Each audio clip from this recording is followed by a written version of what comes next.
still on the smart money concept. I introduced the concept in the previous video, okay? And this video, I'm going to actually explain what order block means and how it came about in this smart money concept, okay? So I believe you can still remember how we did all this and how we came about getting the whole idea. The video was just to give you the idea of how smart money trading or smart money concept is, okay? Forcing you to sell to them at a very cheap price, then they can now buy out all your liquidity and push the price in the direction they want to go, okay? So that was the whole idea. So now let's go deeper into it.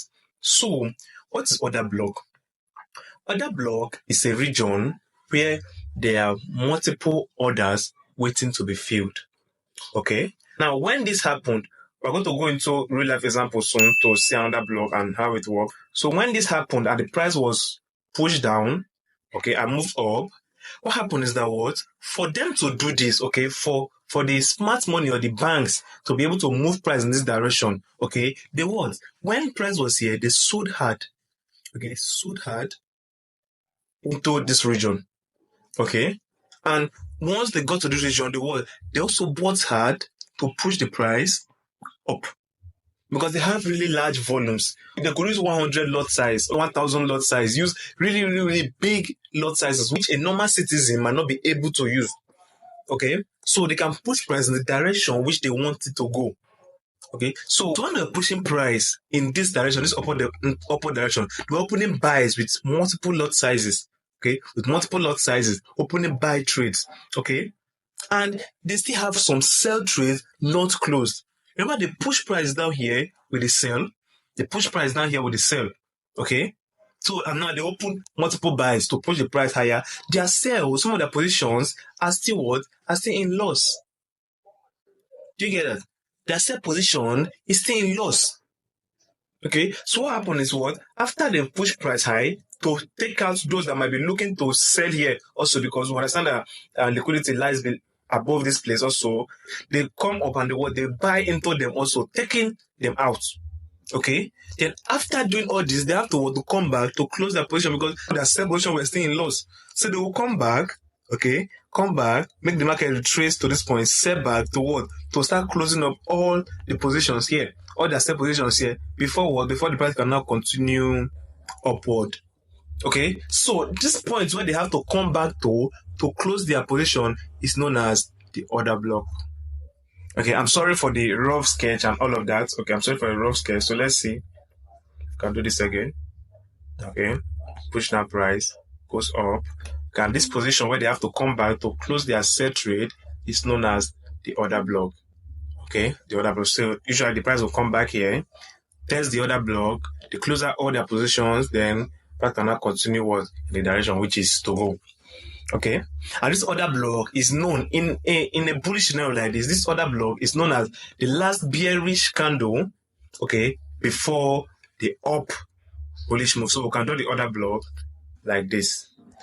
Okay, this might sound confusing, but we're going to go to a chart example right now to see it. Okay, so the last bearish candle usually, okay, before the bullish move is the order block, which is where they have to eventually come back to test, okay, then continue upward. Okay, now there are some situations, okay, where this order block might not be respected. Okay, now we'll talk about market fractality. I'll talk about how the market is fractal, how different time frame correlates with one another. Okay, you are going to eventually see order blocks in different time frames. You should remember that this smart money, they don't trade with candlestick like the way you see it. Okay, they don't trade with candlestick. They trade with They trade with order flow. They have their order block right in front of them, showing them an area of liquidity, an area of possible demand or possible supply, which they can absorb to garner liquidity and volume, then either sell or buy out of the zone. You understand that? So they are not reading candlestick when me and you are going to read candlestick. They are using their order book. So there's some situation where they might not come back to mitigate their order block here. They might not come back completely. They could come halfway to something we call the fair value gap and continue upward. Or sometimes they could come, even break this zone, okay, to test another order block below to continue upward. Okay? Now that is confusing enough. Let's just go to a real chart example and see it for ourselves. So let's go to a 4 hour. Okay, 4 hour and just go back. Okay, so talking of order block, okay. So Before I can actually explain order block properly, I need to tell you about liquidity. And there's a video on that already. Okay, there's a video on that already where I actually explained liquidity in a nutshell, explain the whole concept of liquidity. The link is going to be in description, so you can check that out before you can now continue with this video. Okay, so for an area to have an order block or to become an order block, liquidity must be taken out first. Okay, for an area to have what, an order block. Like I said, okay, if you remember what I was drawing, I said what? There has to be something like this, a takeout, okay, to take stop losses, okay, a graph of liquidity before what? Before an up move. So usually this order block is going to always come afterward a graph of liquidity, or else it is not a valid order block. Okay, so let's just scroll through some examples right now and see where we are. Okay, so looking at this, if we were to draw this order block, okay, you can see what the price did here. Okay, you can see what the price did here.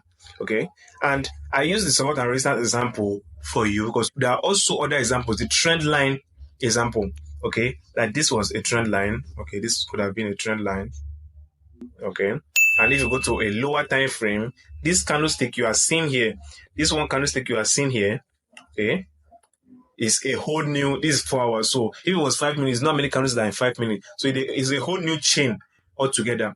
Okay, so you are going to understand how to read all that eventually soon. Okay, but for now, okay, I want you to know that for you to draw an order block or take out the last bearish candle before the up move, you can see how massive this candlestick was. It shows that what the banks were involved in this area. You can see the bank were involved in this area.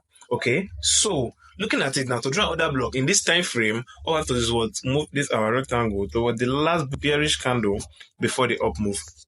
Okay, the last bearish candle for the up move. So this is our order block. As you can see, we're waiting for the market to come back to the order block first before we can now buy the market.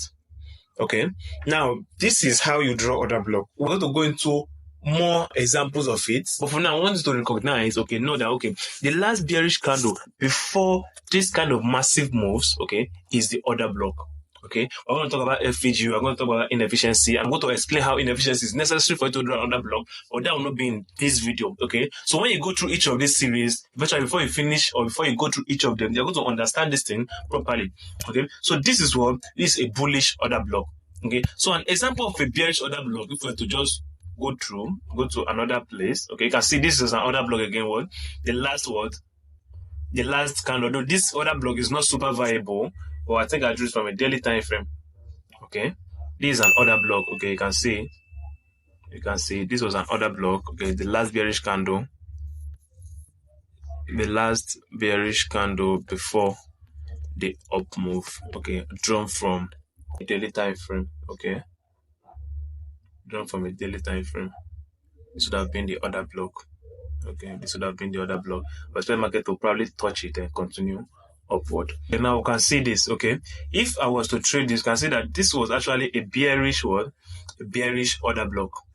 Okay, this was a bearish order block. So the last bullish candle before the down move, okay, that grabbed liquidity. Because if I look here, you see that there was a grab of liquidity, which is something I'm going to also explain properly in another video. Okay, there's a grab of liquidity here. Okay, so the last bullish candle, okay, before the down move, you can see these candlesticks were massive, meaning the bands were here. Okay, is the order block. That's how you draw up the order block. There are different ways of drawing order block. There are different types of order block, but this is the major one, or the major thing you understand first about order block, because you can now start learning about different ways of drawing order block and refining order block. Okay, so I'm going to draw my order block like this. Okay, like this. I can see that the markets have almost tested it. They have not actually tested it yet. So still expect the market to maybe touch it forward so it cannot continue downward. Alright, so this is it, guys. This is for today's video. We're going to continue this concept, okay, because we still have a lot to discuss on it. Next video, I'm going to talk about inefficiency and fair value gap and mitigation and liquidity all in one video. Don't forget to like and subscribe. Stay updated when I drop a new video. Peace.